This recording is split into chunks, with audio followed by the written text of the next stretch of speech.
My job is all about purpose. Just the ability to make a difference, to help someone be able to go home at the end of the day.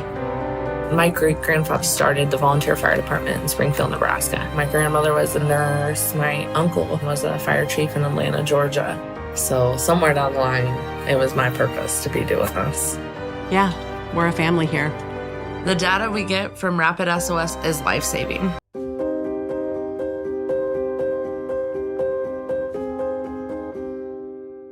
Have you ever met a 911 professional and asked, what's the worst call you've ever taken?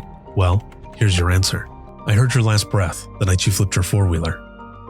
I tried to call you the day you committed suicide by driving your car into a tree. Blue face, cold to the touch. I helped you with CPR after you found your infant face down, not breathing. It messed me up. I did everything I could, but it wasn't enough. You were with me from the beginning, Grandma. 27 years later, I took the 911 call when you died. How fitting to be there for me in the beginning, and I was there for you in the end. I miss you, Grandma. I am 911. This is but a glimpse into the world of emergency dispatch. But what is it really like to answer a call during someone's nightmare? What is the impact of the first responder answering the call? Available on Amazon or where you purchase your favorite books and ebooks. Imagine listening. Your worst day is our everyday.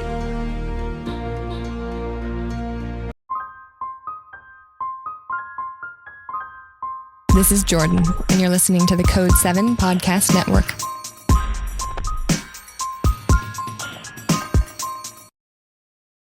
Warning. This episode contains the 3 A's of podcasting: adult content, adult language, and awesomeness. You've been warned. I hear something. What do you hear now? I don't know. It's like I hear voices, but I'm so far away I can't tell. I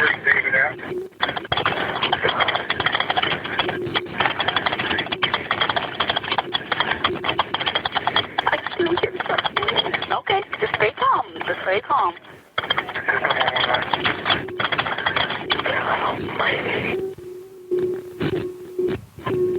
Oh my God, they're coming upstairs. They're coming upstairs. They're coming up the stairs, Amy. Coming up the stairs.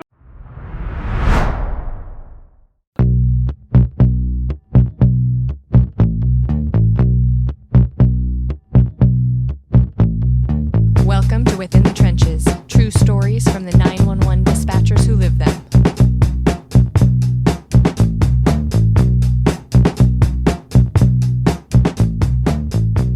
Hey everyone, what is going on? This is Within the Trenches, episode 666.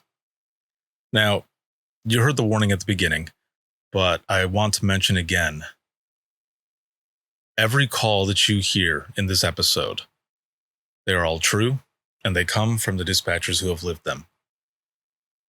Some of them contain incidents that may be seen as disturbing. Now, in no way are we sensationalizing any of this because of the episode number. Just wanted to do something different with this one and dig into an archive, which I'll explain a little more about in just a moment. I do want to say once again that along with all of these calls, some people may find them disturbing in nature. So please listen with care. Now, before we jump in, I want to mention something important. I actually want to read something to you here really quick, because years and years ago, when I was in dispatch, there was one website that I knew of where I went for all of my dispatch news. It was somewhere where I found that there was more outside of the walls of my ECC, my Emergency Communication Center, than anything else. Slowly, towards the end of my career, I started to find out more about organizations like NINA and APCO. I went to different trainings, right? But I didn't know how much more there was out there. I didn't know a lot about what was going on with 911 on the outside, again, of my ECC. So I went to this little website. Little, but powerful, impactful. Again, it's where I got my news. I would check every single day that I was in dispatch. And it was called Dispatch Magazine Online. Now, around the time that I was going there to get my news on 911 and dispatch, the editor-in-chief was a gentleman named Gary Allen. And I will say right off the bat, I will always be grateful to him. So let me read something to you. I don't have a piece of paper or anything, so I'm just going to read it off my phone because I recently found it, and it actually got me a little emotional. You'll see why here in just a moment. The title of this blog post, and it's just a small paragraph. This is from January 9th, 2013 at 17:05 p.m. Dispatcher is raising money for 911 podcast series. A Michigan Comm Center supervisor is on a mission to put a public spotlight on public safety dispatchers with a weekly podcast and is now seeking funding to bring the project to life. This person says he realized that most dispatchers were hidden behind secure doors, and the public had only a vague idea of exactly what they do. So he began a project to provide an explanation of a dispatcher's world, originally via a written blog. But now, this person wants to expand his spotlight to include other dispatchers' voices, literally, with a live audio podcast. In quotes, the point of the show is to give a better look at what we do and tell the stories of the dispatchers that answer the call.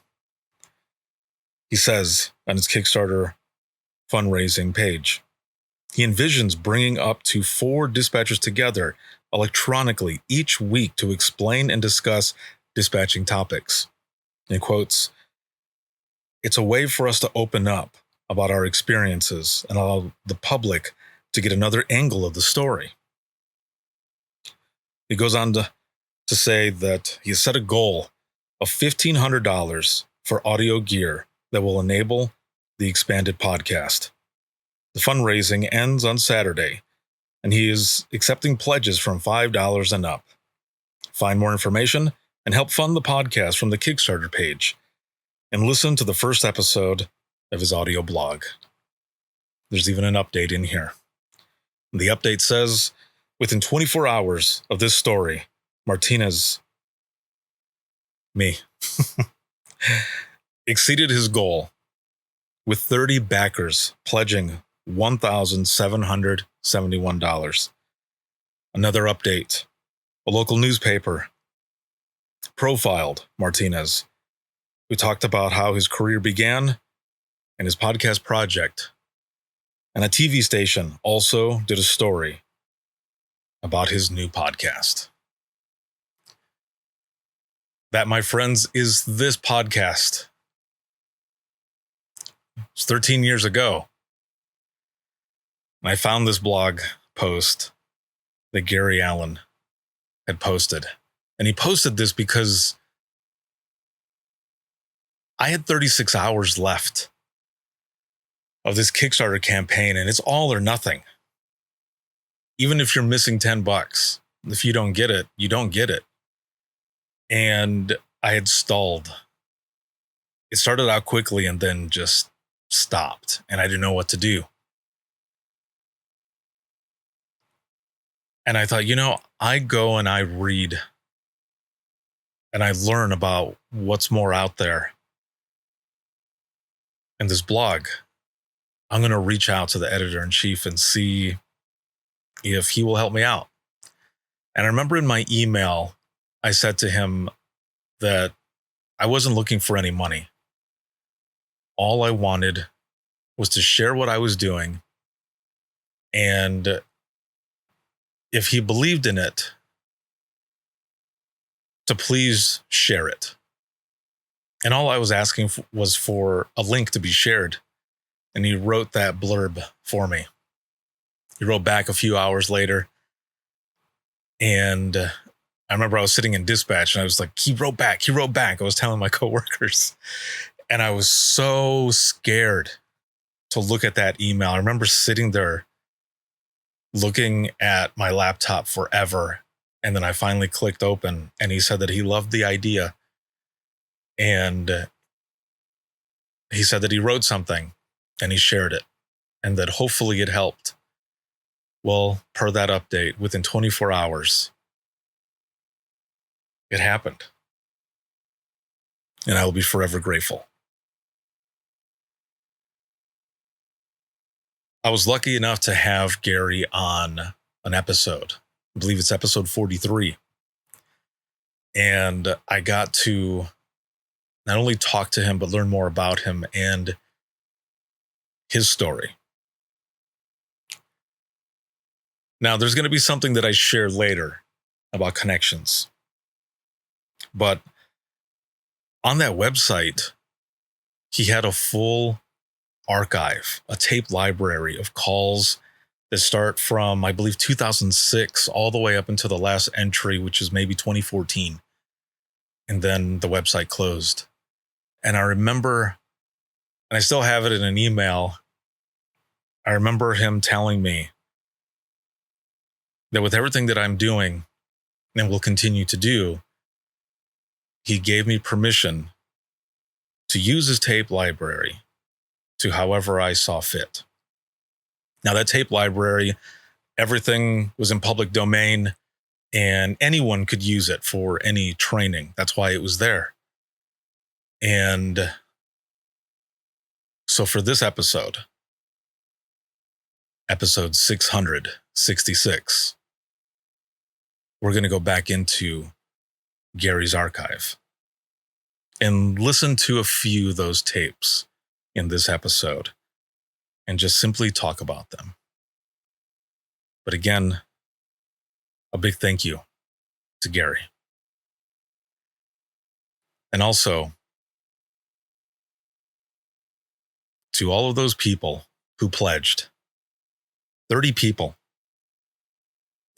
pledged and believed in what I was doing. That was 13 years ago. And now 13 years later, millions around the world. I will be forever grateful to all of you. Thank you for turning everything that I do to what it is today. I know I say it all the time, but I mean it every time I say it. It's because of all of you that has made everything so important, what I do, and made it possible. So again, thank you. So we're going to jump in here. We are going to jump in.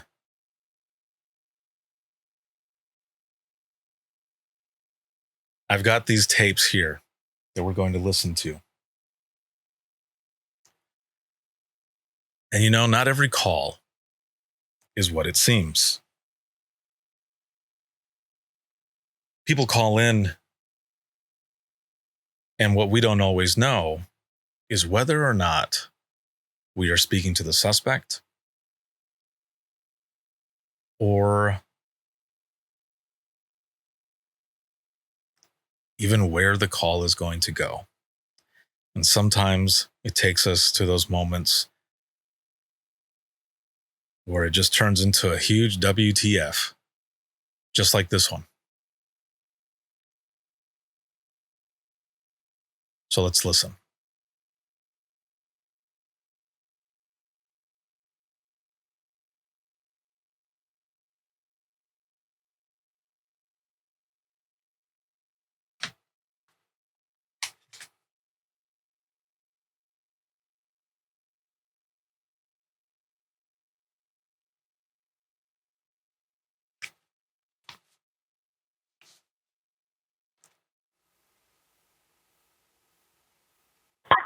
911, the address of your emergency.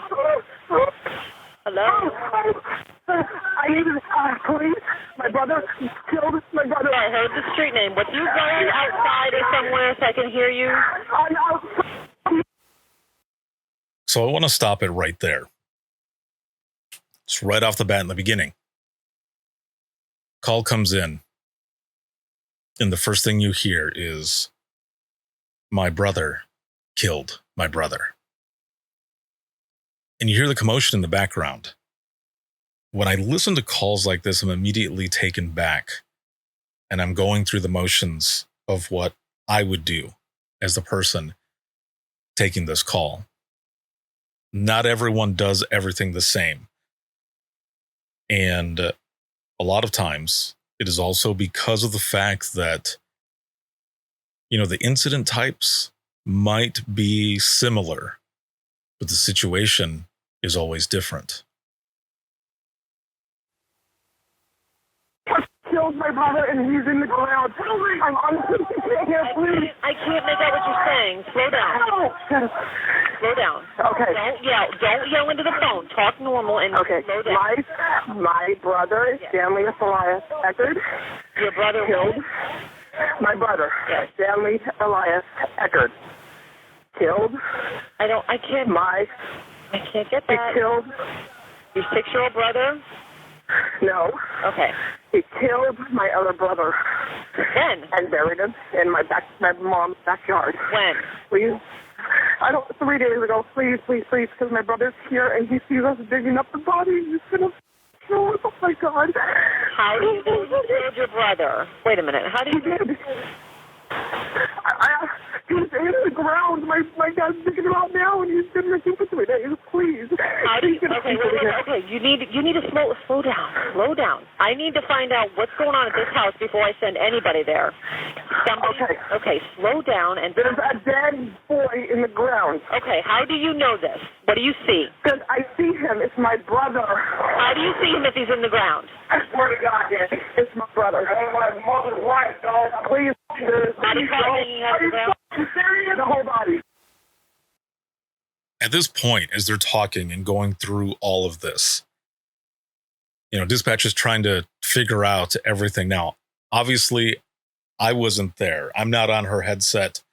I can't hear everything she hears or wasn't hearing.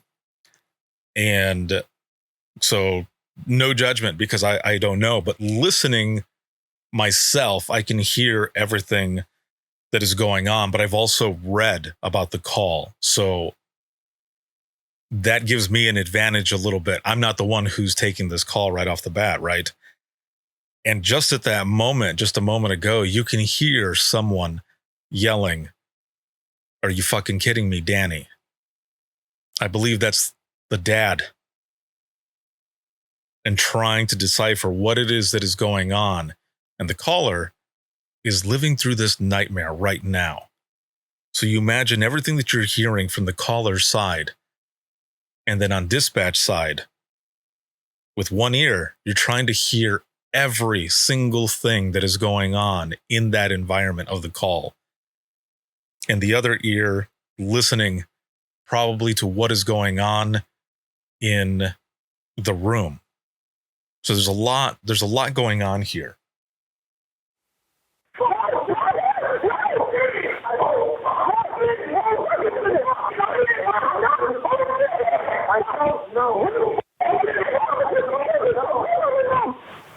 You were here when my brother was here. You were here when my brother was here. Hello? Okay, I heard you, but what is all the shouting for? Because we're upset because my brother killed my brother. Please. Stop for a second. How old are these people you're talking about? Who killed who? How old is the person? Who's dead? My brother is 21. His name is Stanley Elias Eckerd. He killed my 19-year-old brother, and he's in the backyard. Okay, in the dirt. When did this happen? The last time anybody seen him was Friday night. Friday night? Him and his friend Danny, who lives here, they both saw him according to life, I don't know about Danny. I don't know. But please. Okay, please. Listen to me. Help is on the way, okay? Oh, What is your name outside? I'm outside. Okay. But I'm really scared because my mom's talking to my brother, and I don't want him to... To me, the police are coming. Okay. Now, okay, wait a minute. Wait. Don't hang up. Don't hang up yet. Oh, please. Please. The 19-year-old is in the ground. No, you never answered me. How do you know this? Do you see a body part? What do you see? No, the whole body. My dad is over his body right now, screaming. I can't understand. Oh, my God. No, I can't understand you.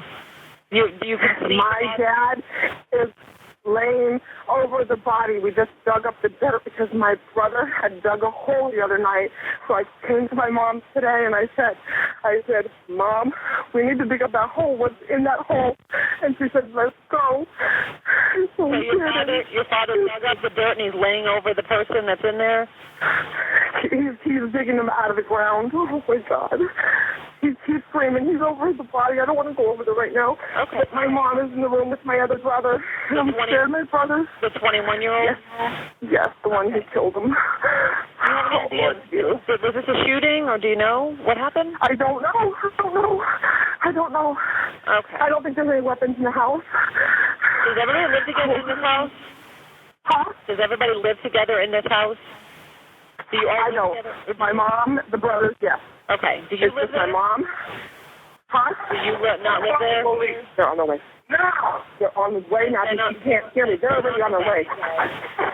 They're already on their way. Listen, but I just want the deputy's getting ready to pull down your street. Can you stay on the line till you see the patrol car?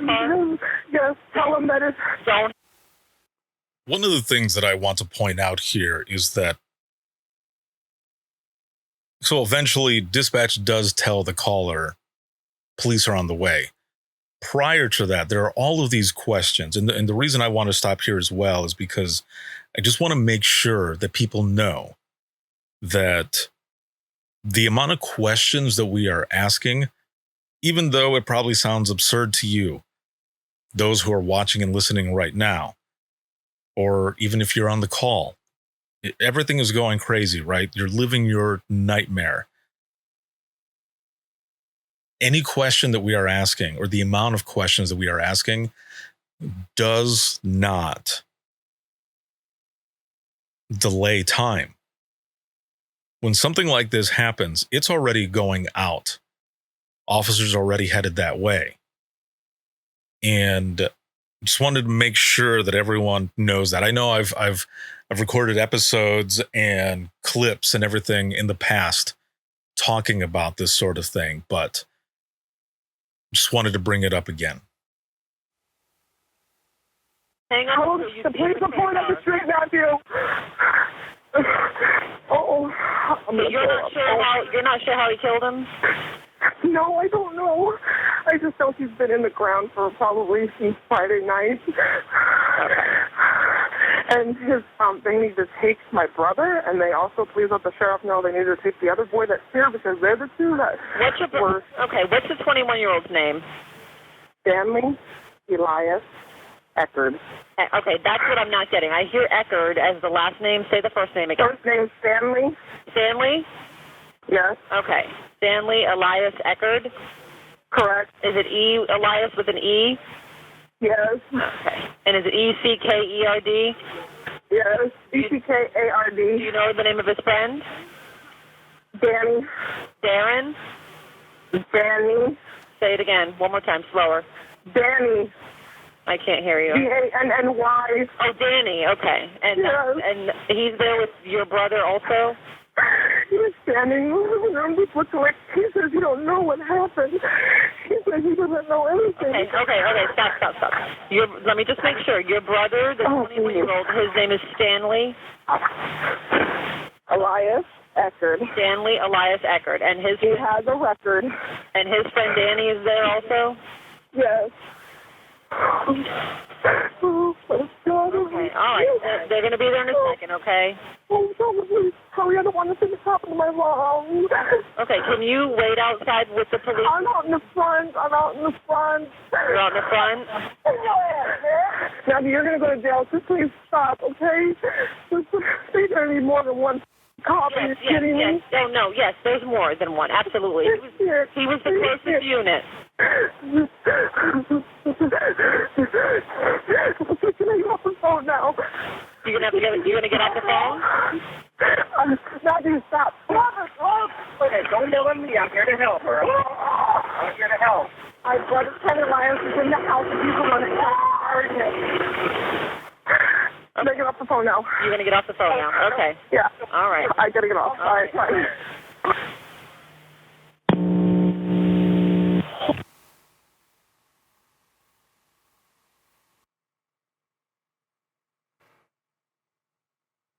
So that's where the call ends.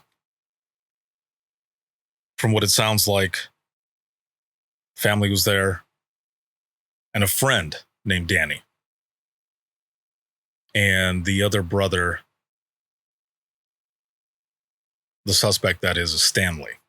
So I want to read some of the information that I ended up finding here just so that you have a little bit more of the background of what happened here and the aftermath. But you can see just listening to this how a lot of different things are being said. There are a lot of different things in the background. What you hear, the people screaming, what sounds like dad in the background losing his mind, and for good reason as well. I can't imagine something like this happening, but I imagine taking a call like this, something similar, with the amount of screaming, yelling, heartache.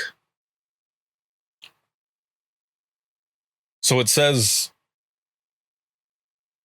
in June 2010, a frantic sister in Spring Hill, Florida, called 911 after her father unearthed the shallow grave of 19-year-old Sean Eckerd in their backyard.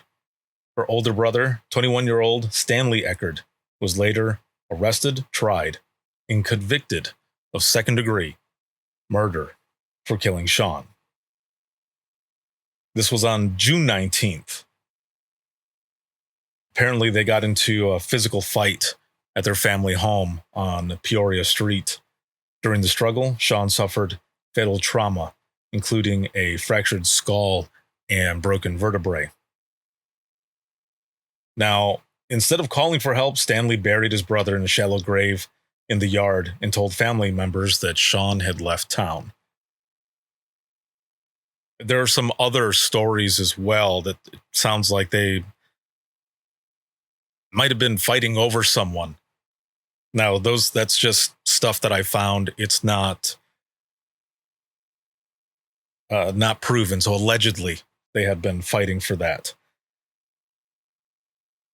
So while this is going on, or this call rather, the discovery that is prompted by the sisters' suspicions, their father Samuel began digging into a disturbed mound of earth in the yard on that day of June 21st and uncovered his son's body, prompting the call that you just saw. And as for the verdict, Stanley turned down a 20-year plea deal. And in April 2013, a Hernando County jury found him guilty of second-degree murder rather than first-degree murder. And he was sentenced to 50 years. Sometimes the person reporting the call isn't just simply the caller. They are part of the overall story. This next call takes place in Kentucky. And it's important to point out that when we are taking these calls, we only know what the caller gives us. We ask question after question after question. And whatever we get is what we go on. Now, there's also that gut feeling, right, when something is happening, especially if it's an open line. You're listening to everything that is going on. But sometimes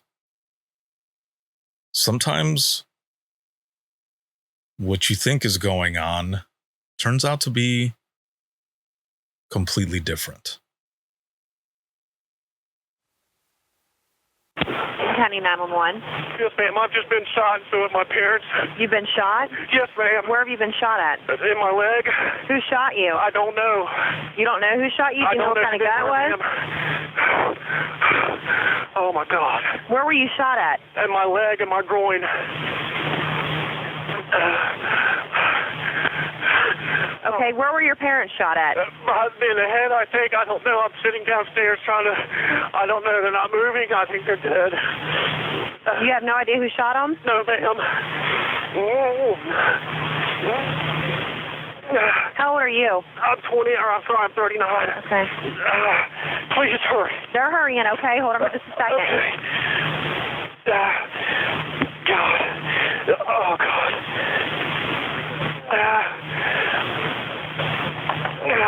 Were somebody inside your house, or where were they? Yes, they came in. Okay, you're at 10,010 Indian Hill, yes, right? Ma'am. Okay. What do they look like? I'm sorry? What did they look like? One person with a gun, mask. I don't know. I didn't see him. I just heard shots and went upstairs. I got shot. I turned around and ran. Oh, my God. Okay. Is anybody else in the house? No, ma'am.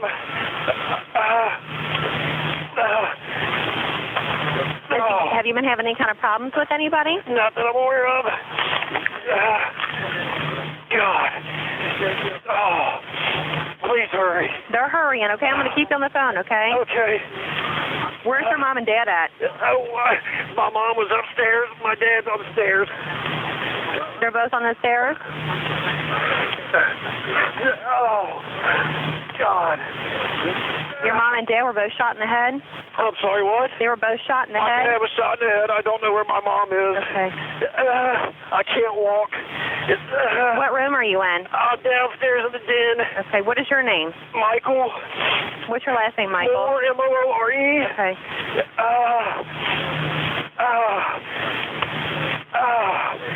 Okay, we have help on the way. I'm just going to keep you on the phone, okay? All right. And this just happened, right? I'm sorry, what? This just happened? Yes, ma'am. How did they get in the house? All the doors are unlocked, I guess. I don't know. Oh, my God.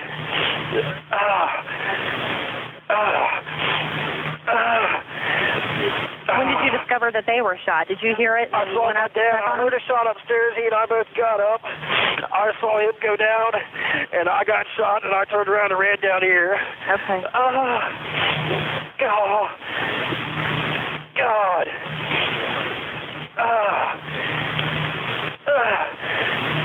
God.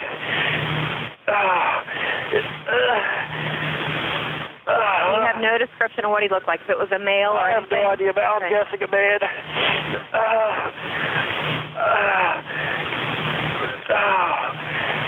God.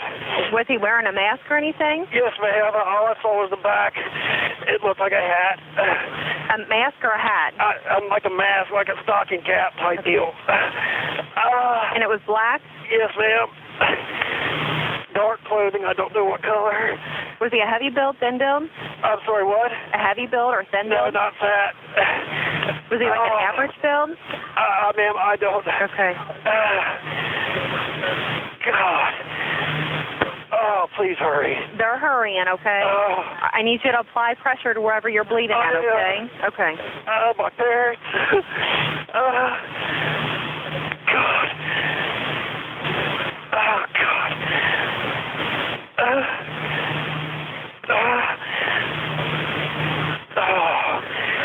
Okay, we should have an officer pulling up now. I'm going to keep you on the phone, okay? Just stay where you are. Are you sure that anybody else is not in the house? There's no one that I know of. Did he run back out the door? I don't know him.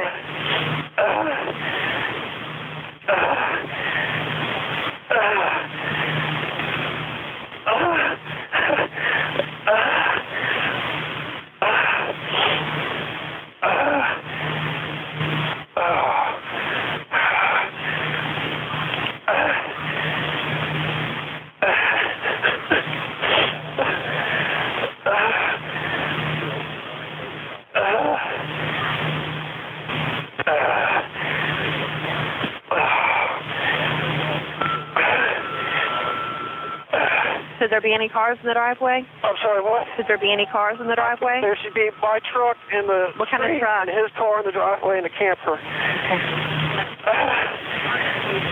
Oh, God. What kind of car in the driveway? It's a Hyundai. Okay. Red. Oh.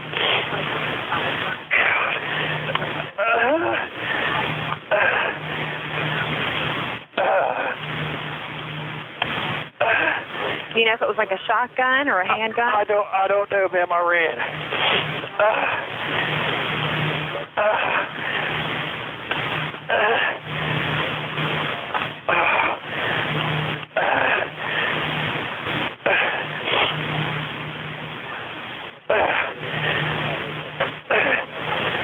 Oh, God. Oh, God. Have you texted your mom and dad, or are you not able to get to them? Oh, God.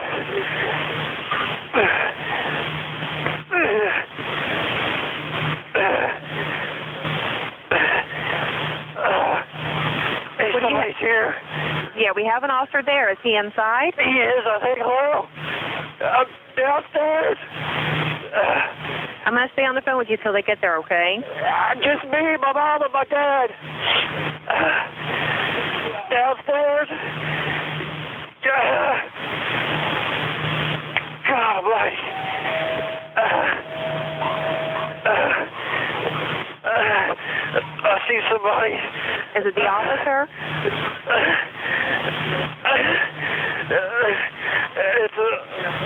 It's a cop. Okay, you're with the officer, Michael? Yes, ma'am. Okay, I'm going to let you go, okay? Okay. All right, bye. Okay, bye. No, sir.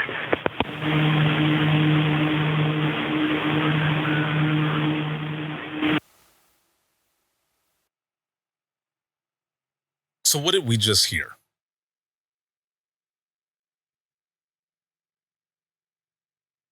Listening to it just right off the bat,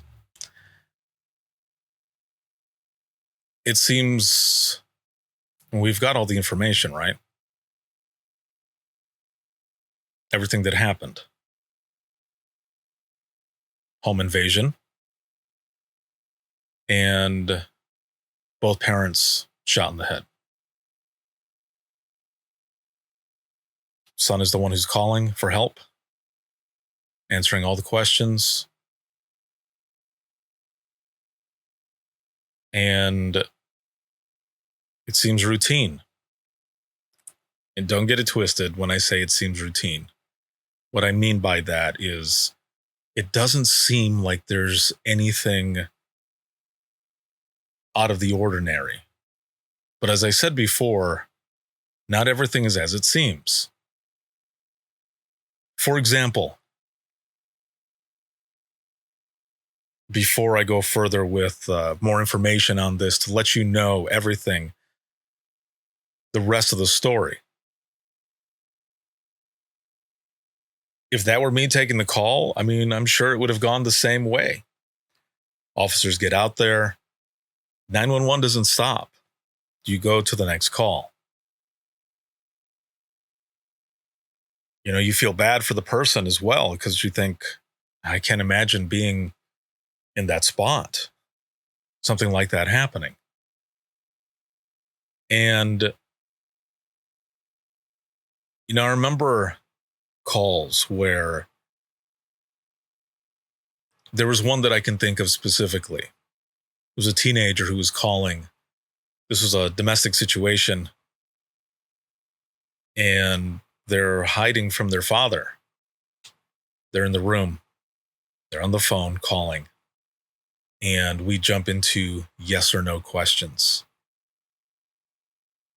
so that she doesn't have to talk too much because she's hiding, but so that I can also get the answers that I need as officers are headed that way.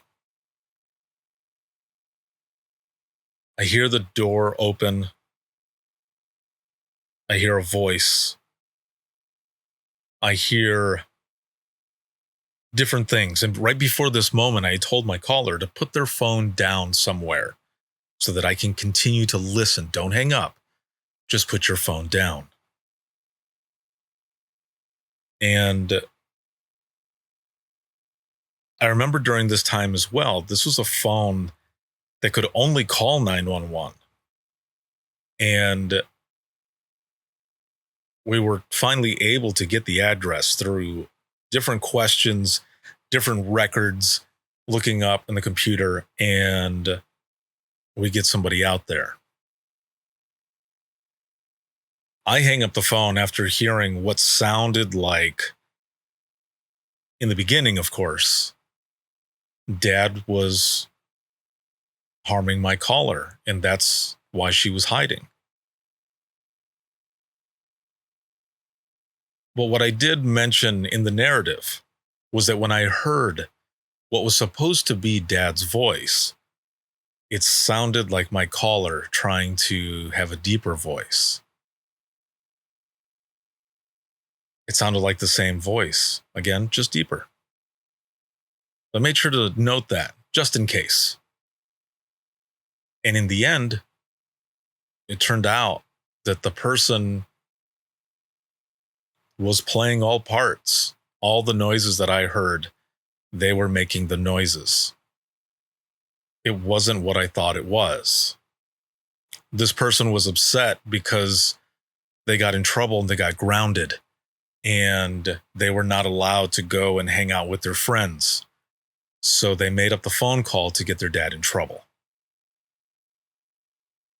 And there are other calls that I've taken where it turned out not to be exactly what I thought. And I know a lot of you who are watching and listening who also come from this profession have most likely taken a similar call. Those of you from the general public, this happens. But with this specific call that we just heard, let me read you the information.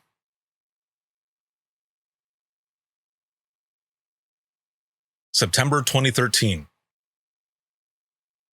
A Boone County jury convicted Michael Moore, who was our caller, of murdering his parents, Warren and Mage, in their Kentucky home, and he was sentenced to 2 consecutive terms of life in prison without parole.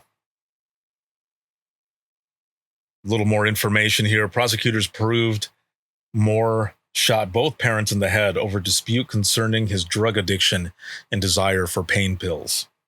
Now, again, this is all public information. You can find this. And Moore, it says, abandoned his original masked intruder story during the trial. But you listen to that phone call, and it's very convincing, right? But through further investigation, this is what ends up happening, was that there was no intruder, ever. This was over a dispute, and the caller was actually the suspect.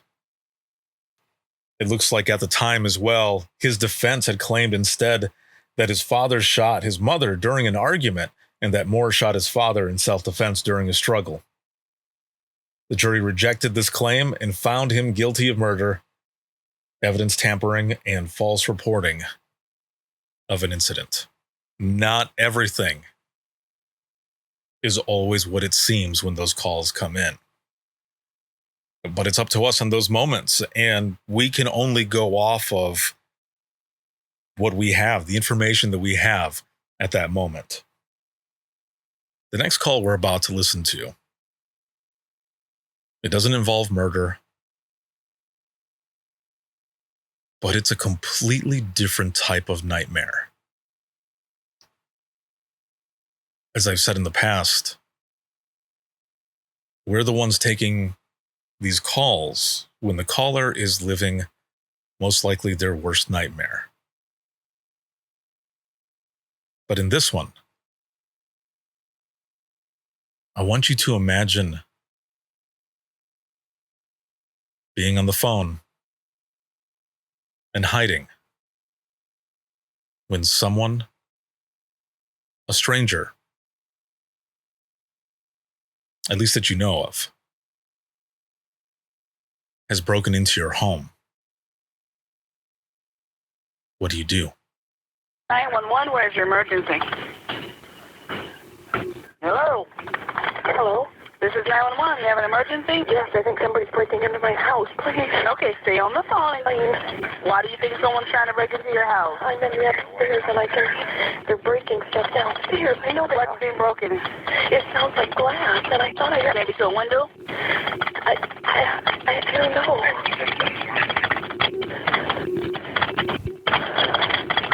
You hear some glass being broken? I did. How long ago was that?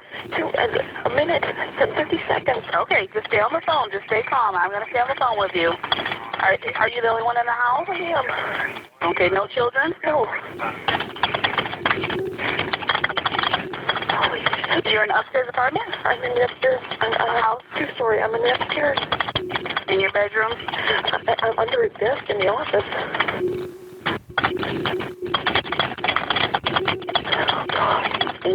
Which area of the house did you hear the glass breaking? Kitchen.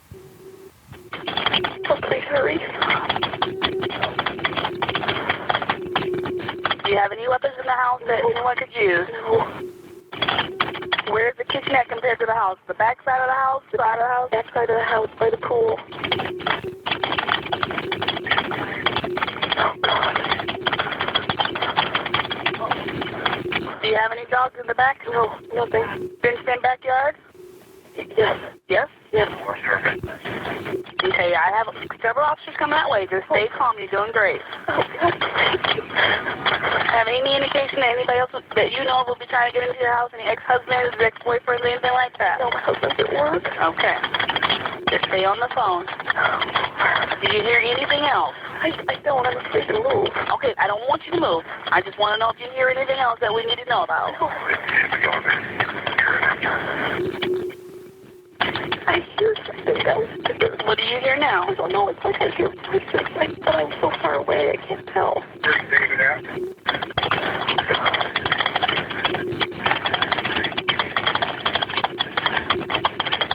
I still hear something. Okay, just stay calm. Just stay calm.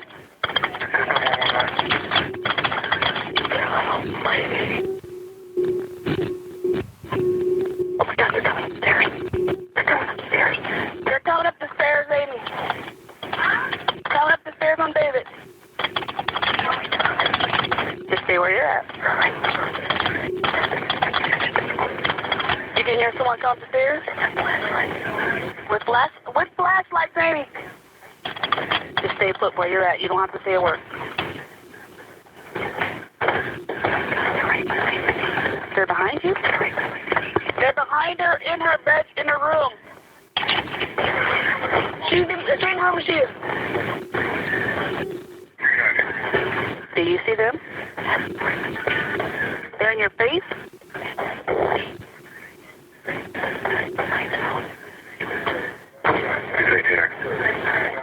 Amy! It's a good safety department. I can hear him talking in the background.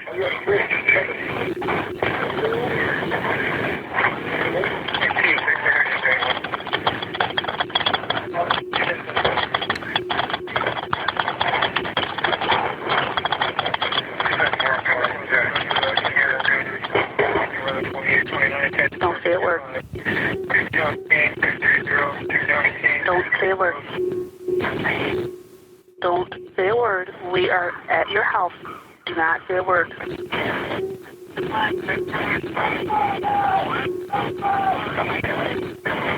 Do not say a word. Yep. See, they found the people, okay? Don't say a word. You're fine. Don't say a word. Just stay put. Stay where you're at. You still hear somebody in your house? Was it more than one voice? There were two. There was at least two. I don't know if they're chasing two. She's not sure if anybody's still in the house.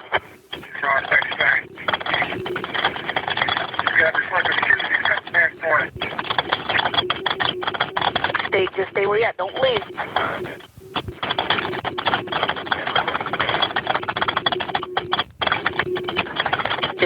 You don't have to say a word, honey. hon. Just stay where you're at. I want you to stay quiet because I don't know if anybody else is still in that house. We're chasing somebody, but I want you to stay put. Do not move. The only time I want you to say something is if they're coming towards you, but other than that, stay silent.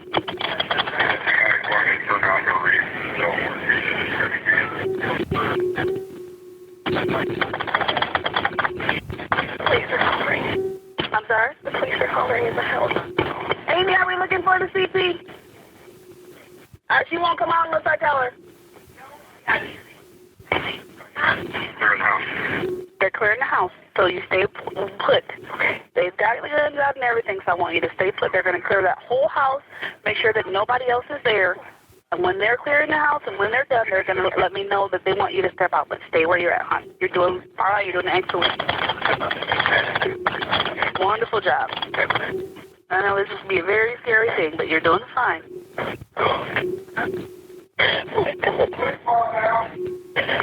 Can I call her? Can I say something? Do they want her? Amy! Do they want her? They're yelling. They said, ma'am, I want to make sure that they...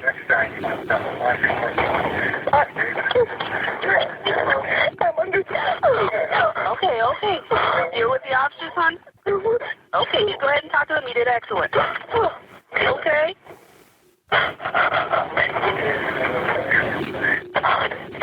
You're with the officers? He said he was going to check something. Okay, then I'll stay on the phone with you. You did fine. And once I hang up, I'm sure they'll let you call your husband and let him know what's going on.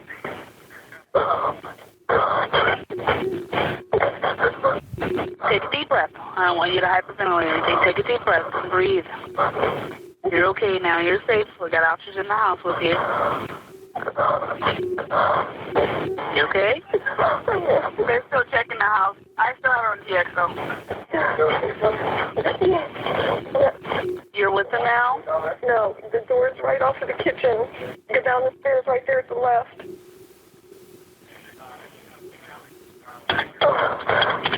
You okay? Okay, take a deep breath. They got there just in time, didn't they? They were standing right there in front of you? At your feet, huh? Wow. Is the office that you're in, that's not your bedroom, right? No, I'm in the office. You were underneath the desk? Desk in the office. And where were they at? Standing right in front of the desk, ready to grab the computer. Oh, okay. So you heard them say to get the computer? They were undoing it and everything? And then what happened? They were going to have to get under the computer to do under the desk. Oh, okay. And then what happened? They heard something and they ran? I heard the cops. Yeah, for some reason they went out of the bedroom. I don't know why. I heard some guy say, I don't know what he said, but they walked out of the bedroom and then the cops followed. Okay. You did awesome. Well, I know there's broken stuff downstairs. I don't know how they got in. I don't know what they did. That's okay. I mean, that's nothing compared to, us not getting there on time, okay? They never, ever worked nights. And then the first time they did. Okay, what's your name, hon? Myra, M-Y-R-A, last name, L-A-S-S-E-N.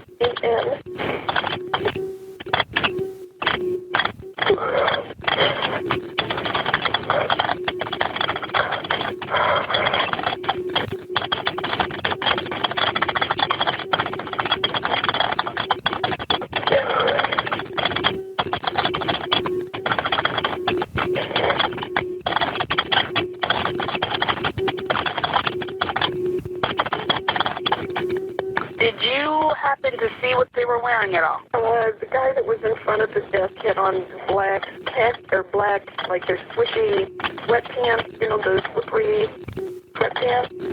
Like the windbreaker? Yeah, but they're very, very baggy. Black baggy pants? Yeah. And a really long, I don't remember if it was gray, long sweatshirt. What about the other guy? Antenna shoes. What kind of tennis shoes? I don't know. Okay, what about the other guy? I didn't see. I don't know. I couldn't see what he had on. Are they still checking your house? Yeah, he must still be in the basement. Okay, while I'm on the phone with you, unless you're okay to hang up, are you not okay to hang up? No, Okay. I just want to call my husband. Okay, so you're okay to hang up now? Yeah, I'm fine. Okay, I'll let you go. You can go ahead and call your husband, Thank okay? you. You're welcome. Amazing. Oh, Thank you were too. Bye-bye. Bye.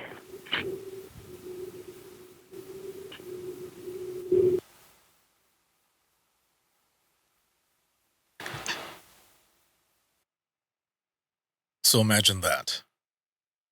You're in your home. Someone breaks in and you run upstairs to hide.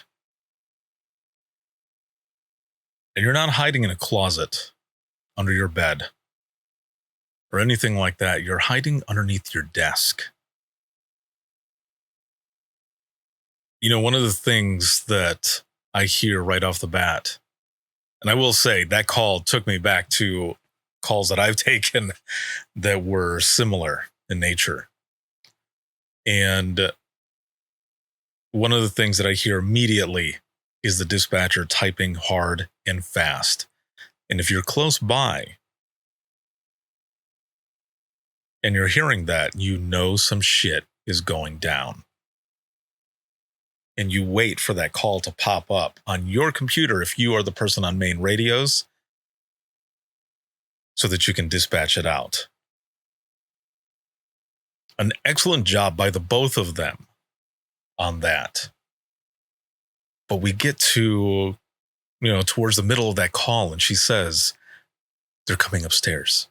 They're coming upstairs. And you notice her voice starts to go down into a whisper. How many of you listening started getting a little panicky, a little anxiety sitting in? You can imagine both sides. The person living that nightmare and dispatch listening to every single thing that is going on. The amount of things that are happening at that moment as well. And you are the one who is controlling it in a sense, right? In a sense of what's going on. You're telling the caller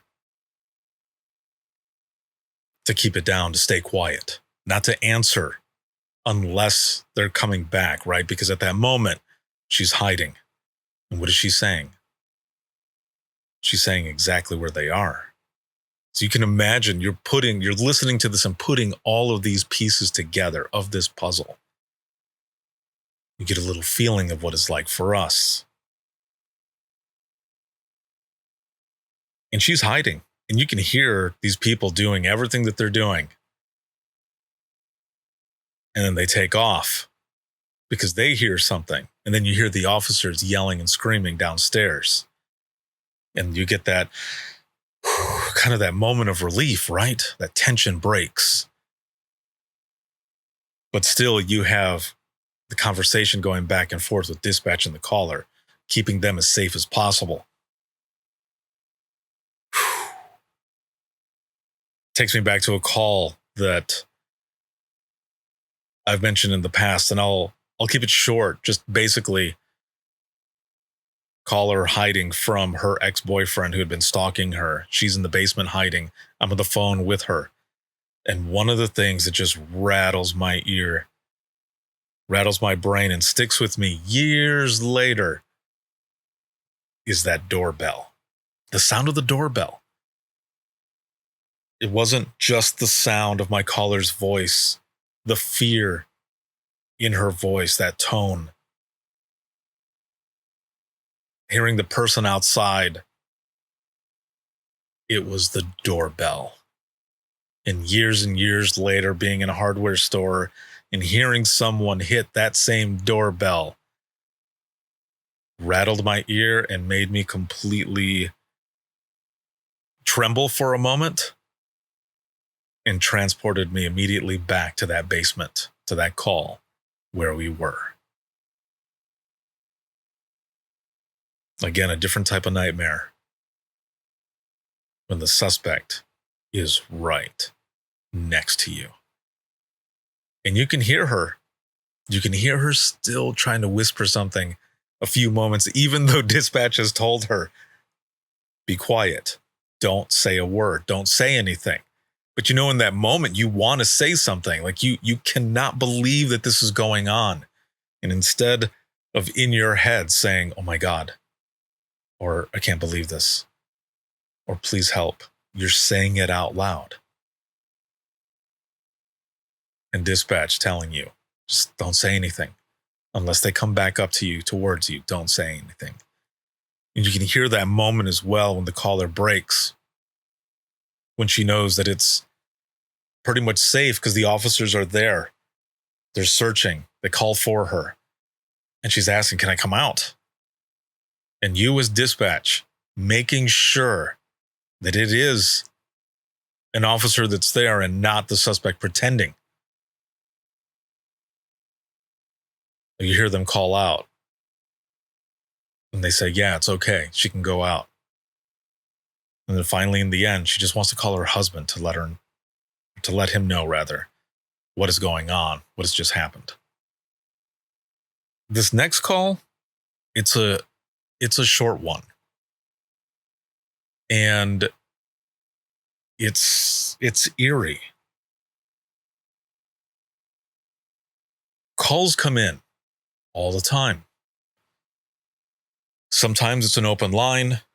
You can hear people talking in the background. You're not exactly sure what's going on. You try to say something, see if they respond. And you might not completely make out what it is that they're saying when they call in, because it could be that someone sat on their phone, what we call a butt dial. Just an accidental call into 911 and you hear conversation in the background. You're not really sure what is going on, but we call back to make sure that everything is okay. And sometimes they answer. 911, where's your emergency? Washington Avenue. Washington Avenue? Hello? Hello?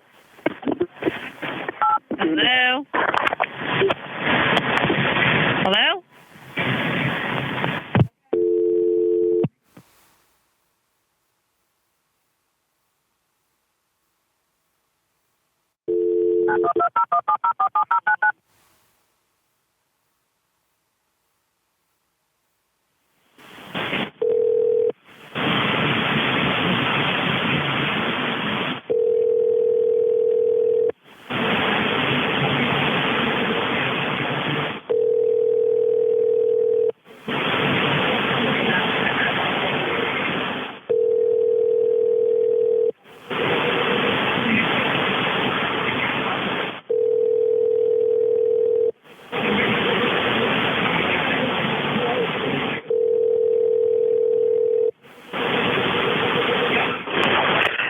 This is Ed.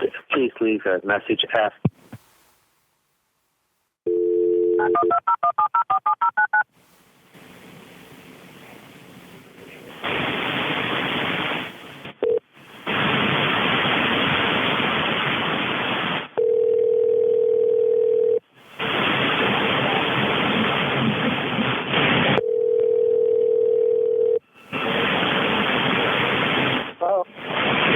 This is the state police. You called 911. Do you have an emergency?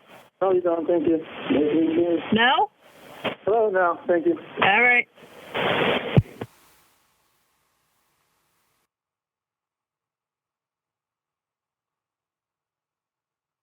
That's where the call ends. So as I mentioned, call comes in. Someone is saying something. It's hard to understand what they're saying. And then Washington Avenue. Line disconnects. We call back. Nobody answers. Call back again. And then someone answers. And I don't know if you heard it, but it sounded like there was another voice after the person said, "No, we don't." And it sounded muffled. It almost sounded like there was someone else there that said, "Yes, we do." Let me play that again. Sir, this is the state police. You called 911. Do you have an emergency? No, you don't. Thank you. No? Hello. "No, we don't, thank you." And then it almost sounds like there's another voice right afterwards, but it's hard to tell. And also, I don't know what else was going on, right, in that ECC. So it's probably really hard to hear, everything that was going on. But I just want to try it one more time. And maybe you can add in the comments what you think. Whether there is another voice there or not.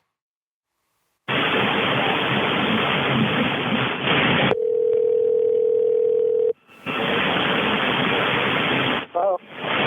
Sir, this is the state police. You called 911. Do you have an emergency? No, you don't. Thank you. No?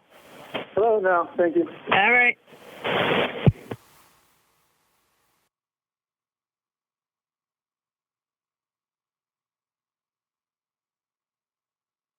So let me fill you in.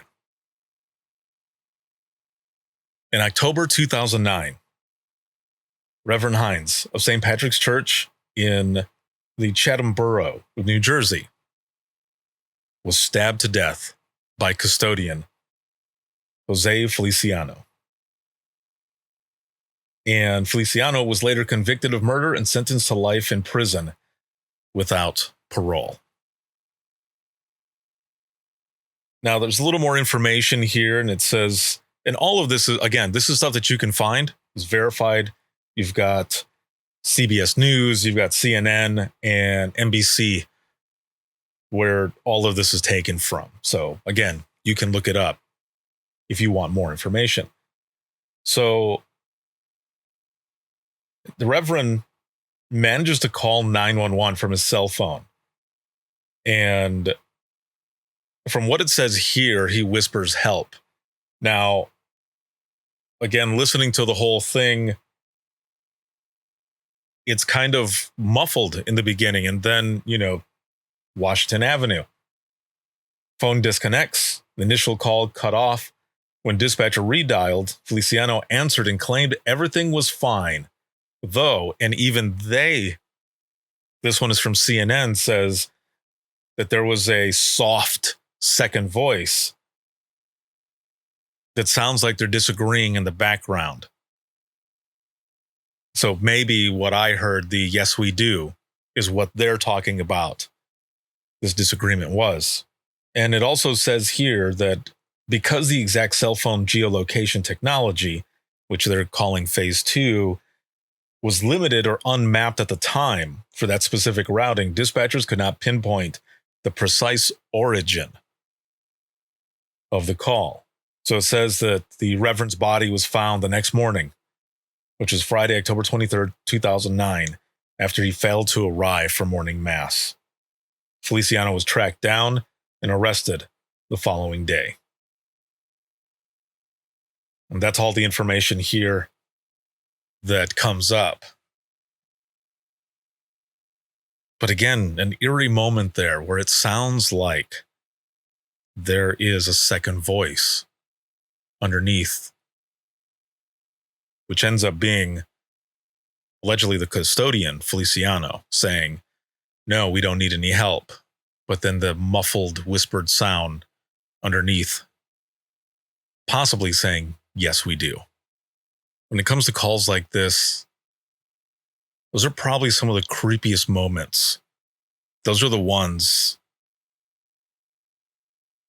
that can be haunting, especially once you find out exactly what happened. The fact that they didn't find him until the following day when he didn't show up for mass. You can imagine being the person who had taken that call and finding out later on, hey, you won't believe what happened from that 911 hang up. and then you hear about it later. In this final call, our caller calls 911 from a moving vehicle. The problem here, though, is that she can't tell dispatch why she's calling. Road. 911, what is the address of your emergency? Where are we? We're on the west side of Utah Lake. Okay. Redwood Road all the way south. Take Redwood Road all the way to where? Do you know what mile marker you're at? I'm not sure. Okay, are you on? 19. On SR 68?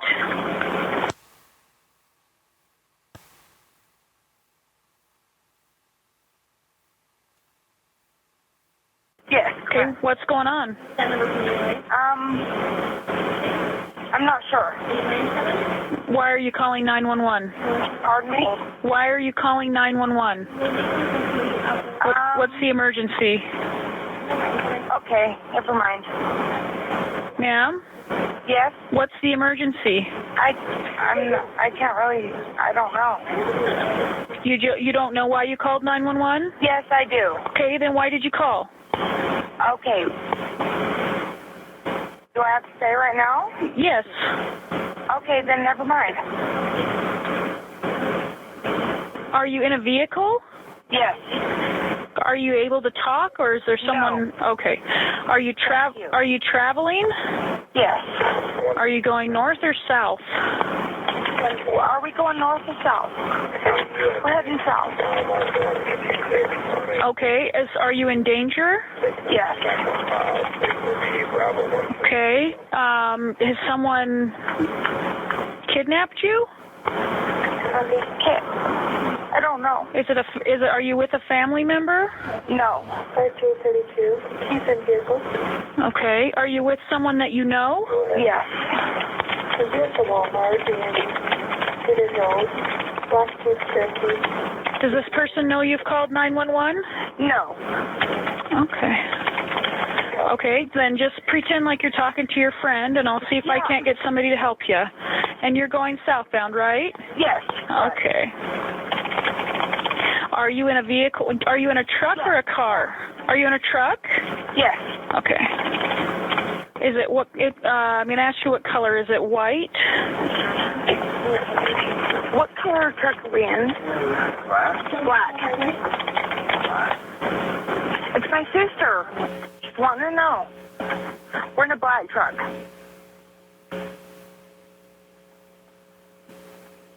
And you're going southbound, right? Yes. Okay. Are you still on the west side of the lake? Yes. Okay. Have you been hurt? Yes. Okay. Does this person that you're with have a weapon? I don't know.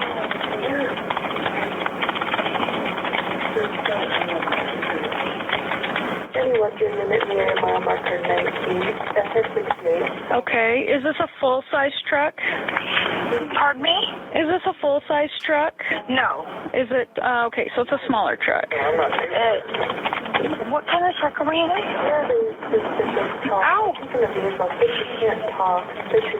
Chevy Silverado. Okay. What's the matter? God, it hurt my chest. You hurt your chest? Yeah. Okay.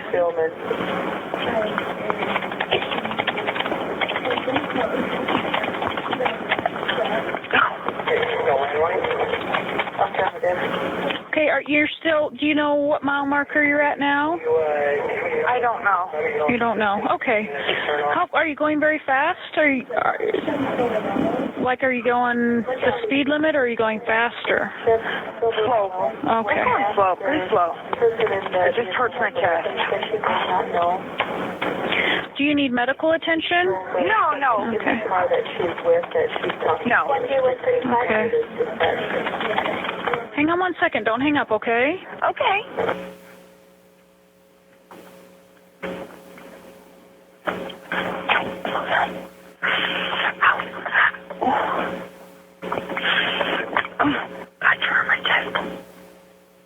Okay. Is there anybody else with you besides this one person?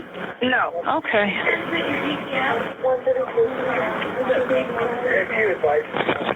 Oh, I'll put the GPS. I am retransmitting. Copy. Break 135 copies on South Obi and that way towards you. So is this like a domestic violence type of situation? No. Okay. So this person is a friend? Pardon me, I can't hear you. What? This person's a friend? Yes. Okay. And why can't you talk? Are you afraid he's going to hurt you? Yes. Okay. Has he already hurt you tonight? Yes. Okay.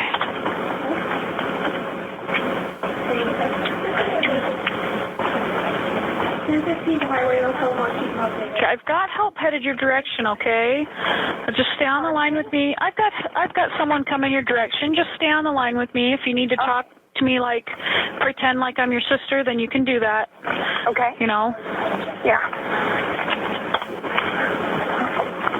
I just know how you worry about me.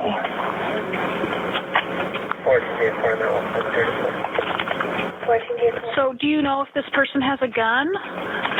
No. Okay. Yes. Well, no. Okay. Does he maybe have a knife? I'm not sure. Okay.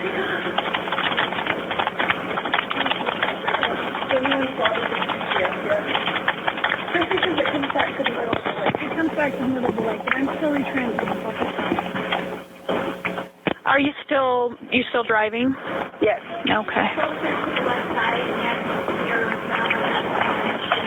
Slow down, you hurt my chest.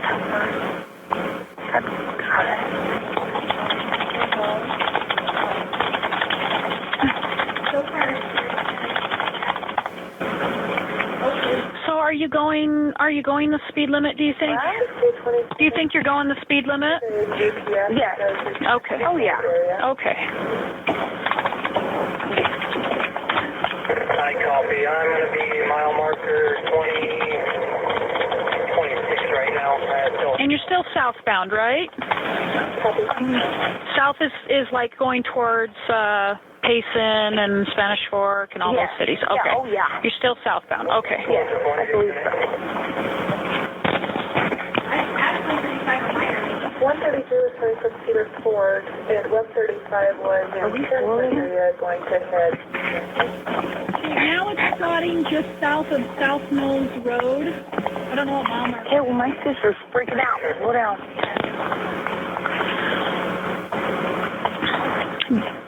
Can you tell me you can't tell me this person's name. Let's see. They are going to speed limit. How long ago did this happen? How long ago did you get hurt? Like maybe an hour. Maybe an hour ago? Okay. Yeah, oh yeah. Okay. Oh, slow down.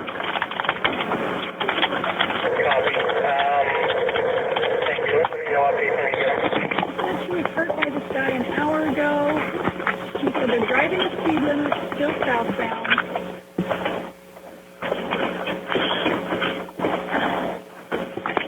She's hurt in the chest. So were you punched? No. Were you slapped? No. Were you pushed? No. Were you hit with something? Yeah. Okay. Yeah. Okay. And this person is a male, a guy? Yes. Okay. Yes.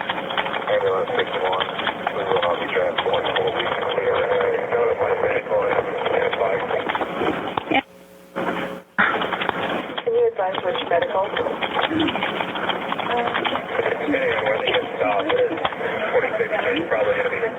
Okay, I have the GPS from your cell phone, so stay on the line with me as long as you can. But Okay, yes. I'm getting your location from that, okay? Thank you. Yes. And you're still southbound, right? Yes. Okay. Are you on your way to someone's house? No. Okay. Has this person threatened to kill you? No. I don't know. Okay. Implying that he hit her with something. So you're still on SR 68, that main Redwood Road. You haven't turned off the road? Yes, I believe so. Okay.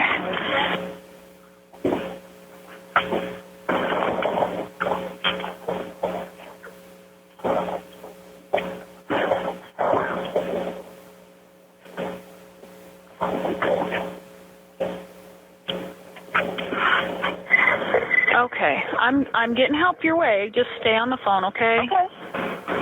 139. So this person thinks you're talking to your sister? Yes, correct. Okay.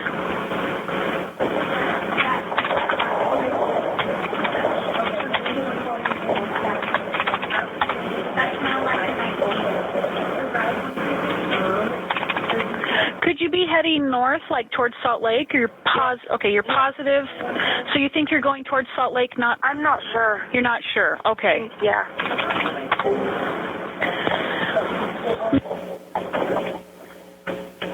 Heather wants to know where we're going. Are we going north, east, west, south? 26 to 27. She wants to make sure we're okay. I'm okay. GPS. Reach out to your mom marker. I guess we're going northwest. No, she's unsure. She's going south. And we're going to turn around and go back. So.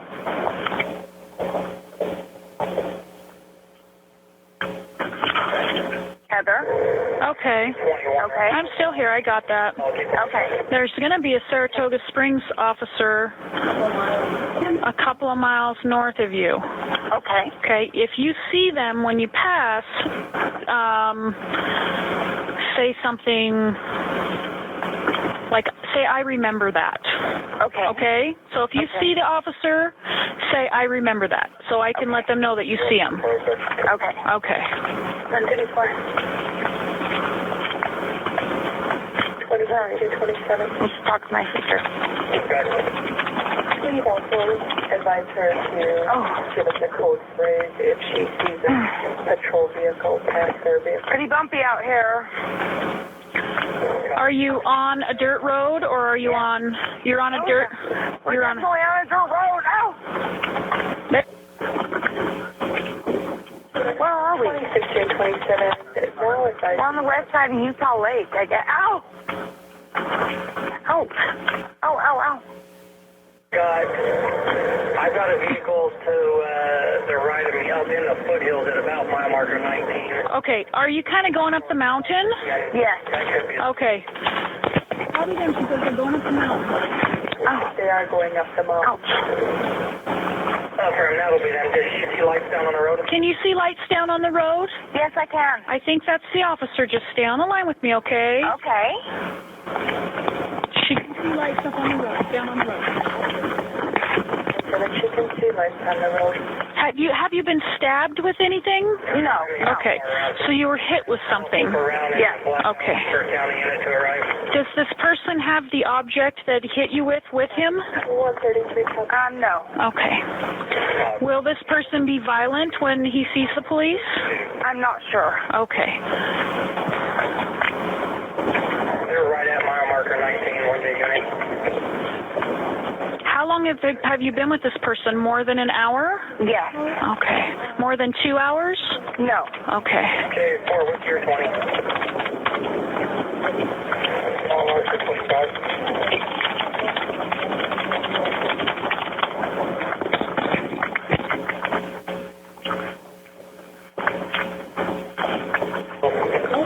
Okay, I have the officers. I think they can see you, okay? They're headed your direction. Yeah. Okay. I'm not really dressed or anything. Okay. They might turn their lights off, but don't get nervous if you don't see them, okay? Oh, yeah. Were you raped? Yes. Okay.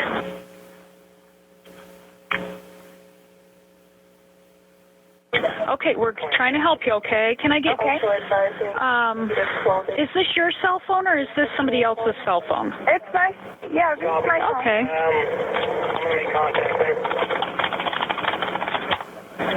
I'm going to stay on the line with you. Whatever you do, don't hang up, okay? If something happens and you have to set the phone down, don't hang it up so I can hear. Okay. Okay. Absolutely. Medical on standby.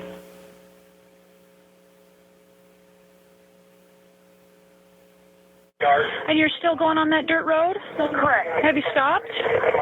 What? Have you stopped? Yes. Okay.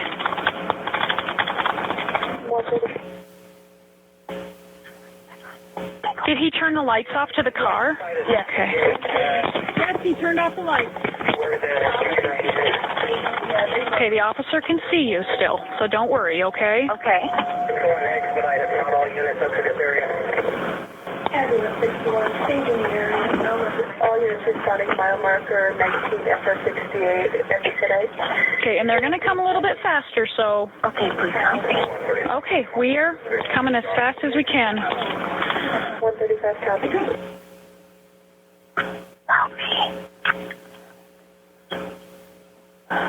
We're coming to help you, okay? Yeah. I've got your GPS on the phone. As long as you stay on the line, I can keep getting that, okay? Okay. Do you have any kids? Yes, I do. Okay. Are there any weapons in the car that you can see? No. Not that I know of, no.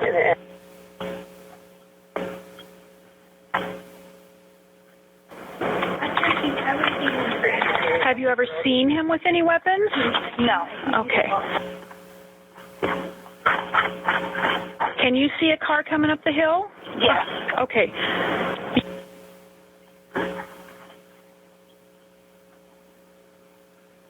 He's still in the car with you? Correct. Are you in the back seat or the front seat? My name's Leanna. Okay. Oh, go to the other side. Is there anybody else besides you two in the vehicle? No. Okay. There's only 2 people in the vehicle. And I'm sorry, I didn't hear you before. Are you in the back seat? No. In the front seat? Yes. Copy on your handheld out of your car. Okay, there's an officer approaching the car with his gun drawn, okay? Okay. Do you see the officer? Okay, yes. Okay, stay on the line. Okay, do I have to get out? Okay. If he tells you to, yes. I'm getting out. Okay, bye. You want to stay? I'm getting out. Okay. Stay on your feet now. Okay, I'm getting out. Do you understand me? Ma'am, are you okay? Do not move.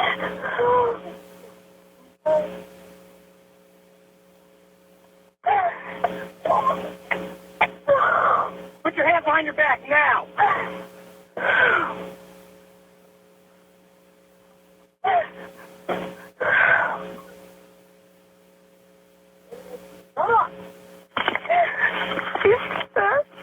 Are you there? Yeah. Are you okay? The officers got him in custody? You're welcome. Do the officers have him in handcuffs? Okay.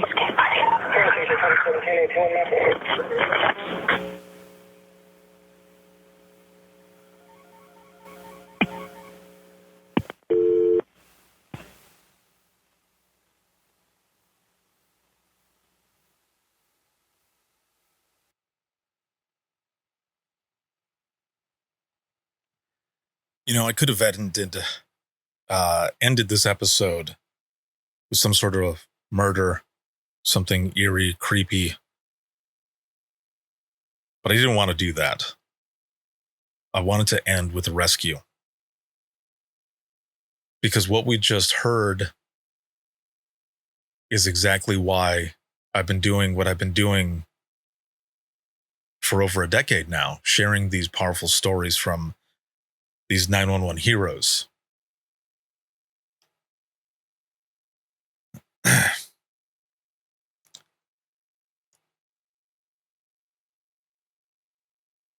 I was intense just listening to the end. Just remind me of a couple calls helping people as well. But a job well done to the dispatcher. Everyone coordinated to help her. I mean, this woman calls in, right? And start trying to figure out what's going on, and dispatch jumps in, realizing, and he's starting to ask these yes or no questions. Can you talk right now? No. Are you in danger? Yes.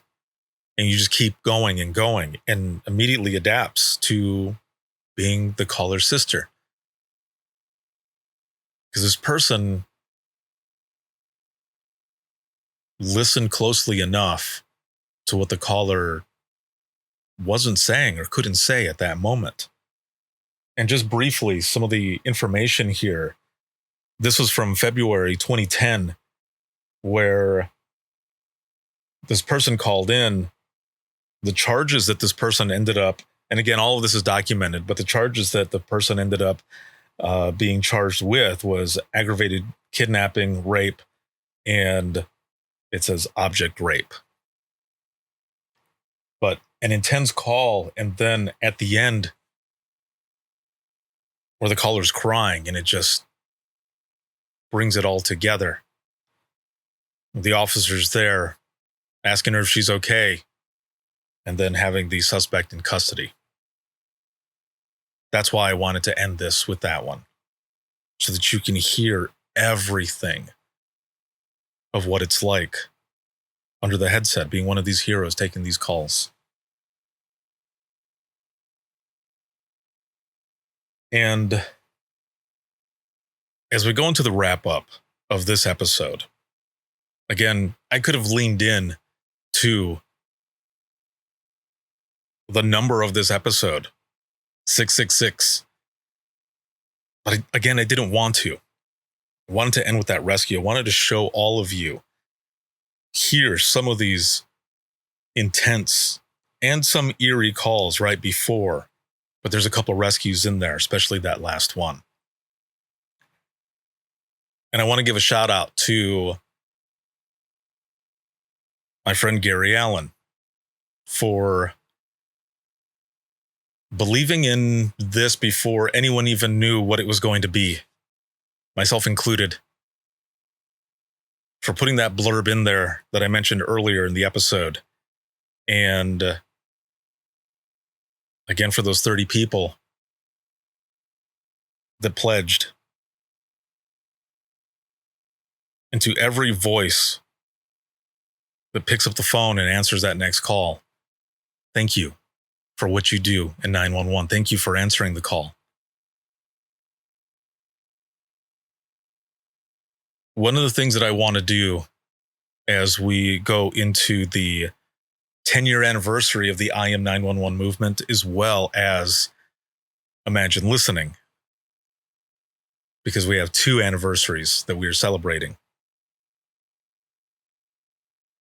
As I mentioned, Gary gave me permission to do what I wanted with that library. So I want to preserve it and add it to a website that will be coming soon that I will announce on the 24th of August, the 10th anniversary of the I Am 911 movement.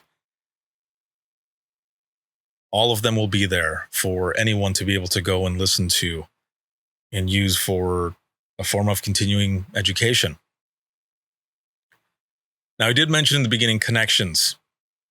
Sadly, Gary passed away several years back. And when I found out about this, I told my boss that I was working for at the time, Mark Grady at InDigital, because they ultimately helped me out as well, put this over on Kickstarter. And when I found out that Gary passed away, I walked over to Mark and I mentioned it to him. And, we had a moment. And as I walked away, Mark pulled me back and he says, I need to tell you something. I don't think you know this, but Gary and I were really good friends. And he is the one who reached out to me all of those years back and told me about you. He got a hold of me and he said, you need to check out what this guy is doing. He's been working in 911 for years. He wants to share these stories, and he also has a technical background.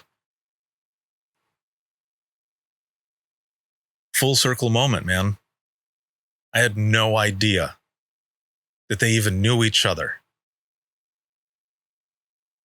And I went back to my cubicle and I just started crying because you never know the connections that you make. And to everyone who has believed since the beginning, thank you. Again, there were 30 people who believed in this back then. And since then, 13 years later, millions. But without all of you sharing your stories, coming on, opening up, it wouldn't be what it is today. So thank you for everything. My name is Ricardo Martinez, and this is Within the Trenches.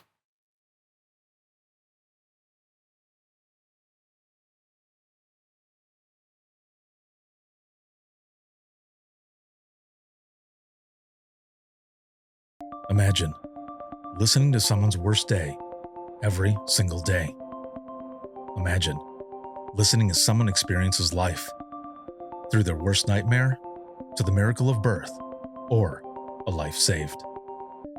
I'm Ricardo Martinez, a former 911 dispatcher, and for years I've been recording the voices of a hidden world, ours. I've provided a space for 911 dispatchers to share their powerful stories. It started as a peer support session and continues. Dispatchers sitting together, sharing out loud, or writing down what they couldn't say. Some stories will grip you. Stories of heartbreak, resilience, and calls that haunt us long after the line goes quiet. But imagine listening is more than heavy emotion. It's about healing. It's about laughing through the chaos, lifting each other up, and reminding the world that dispatchers are human too. The lighthearted will balance the heavy. Experience the power of storytelling, a podcast for the thin gold line and those who want to understand it. This is Imagine Listening. Your worst day is our everyday. Subscribe now wherever you listen to your favorite podcasts.